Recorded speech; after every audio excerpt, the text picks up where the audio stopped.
যেন কোনোভাবেই শান্ত হচ্ছে না ওপার বাংলার পরিস্থিতি। যতদিন যাচ্ছে পরিস্থিতি ঠিক হওয়ার বদলে আরও ঘোরালো হচ্ছে। এই আবহেই ইনকিলাব মঞ্চের আহ্বায়ক ওসমান হাদির অকাল প্রয়াণ যেন গোদের উপর বিষ ফোড়ার রূপ নিল। বর্তমানে গোটা বাংলাদেশ জুড়ে এখন শুধুই হাহাকার আর ধ্বংসের চিহ্ন।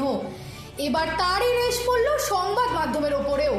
ওপার বাংলার প্রথম সারির দুই সংবাদ মাধ্যম প্রথম আলো ও ডেইলি স্টারের দপ্তরে বৃহস্পতিবার রাতে আগুন ধরিয়ে দেওয়া হয়।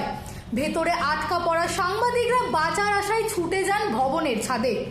পরিস্থিতি নাগালের বাইরে চলে যাওয়ায় শেষমেশ বিশাল এক ক্রেন আনিয়ে ঝুলন্ত অবস্থায় সাংবাদিকদের উদ্ধার করতে হয়। এরই মাঝে ঘটে যায় আরও এক মর্মান্তিক দুর্ঘটনা। খুলনায় আততায়ীদের গুলিতে প্রাণ হারান সাংবাদিক ইমদাদুল হক মিলন।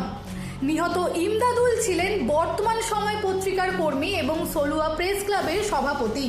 সহকর্মীকে হারানোর শোকে যখন গোটা বাংলাদেশের সংবাদ মাধ্যম স্তব্ধ, সেই আবহেই আঘাত লাগলো বাঙালির সাংস্কৃতিক আবেগেও। ভাঙচুর চালানো হয় বাঙালির ঐতিহ্যের বাতিঘর ছায়ানট ভবনে। বাঙালির গান আর সংস্কৃতিকে বিলুপ্তির হাত থেকে রক্ষা করতেই 60-এর দশকে রবীন্দ্রনাথের জন্মশতবর্ষে ঢাকার ধানমন্দিরে তৈরি হয়েছিল এই সাংস্কৃতিক প্রতিষ্ঠান। যে ছায়ানট তৈরি হয়েছিল পাকিস্তানি শাসনের রক্তচক্ষু উপেক্ষা করে, যা আমাদের রবীন্দ্রসঙ্গীত ও বাংলা ভাষাকে বাঁচিয়ে রেখেছিল বাংলাদেশের অন্দরে, আজ সেই ভবনই লণ্ডভণ্ড।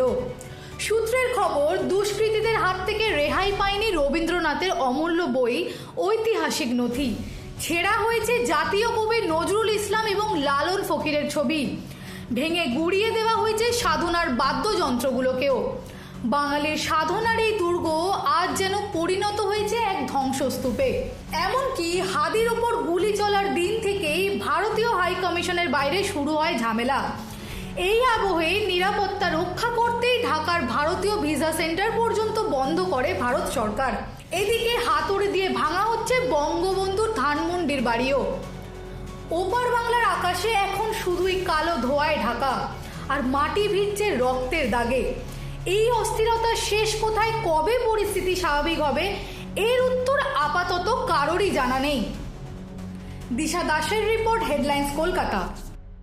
আনন্দ আর ভালোবাসার দীপ্তিতে গড়া সমুজ্জ্বল পরমা, ঠিক তোমারই মতো। শ্যাম সুন্দর কোম্পানি জুয়েলার্স, আগরতলা, উদয়পুর, ধর্মনগর, কলকাতা।